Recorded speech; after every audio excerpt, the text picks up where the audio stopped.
still a mystery sa akin kung paano ako umabot pagka-presidente. Totoo yan.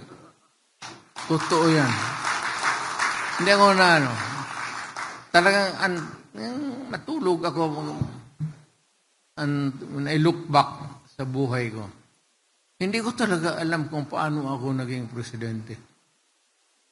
Kung pera-pera, wala talaga.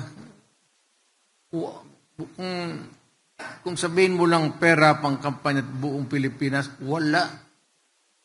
Wala talaga sa totoo lang. But suddenly, I found myself governing the country. Tandaan ninyo yan, baka maabot kayo ng ganun. Ang swerte kasi hindi mo maano talaga. Hindi mo mapigilan.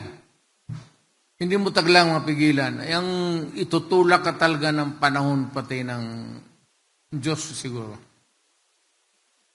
Kaya ako, hindi ko talaga alam kung paano. Lahat na kaibigan, Atty. Del Gra, yung abogado ko ngayon, kay papakulong ako ng mga puto ng walang hiya.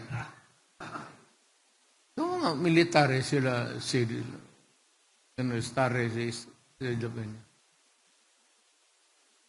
mga military mo na itong sila.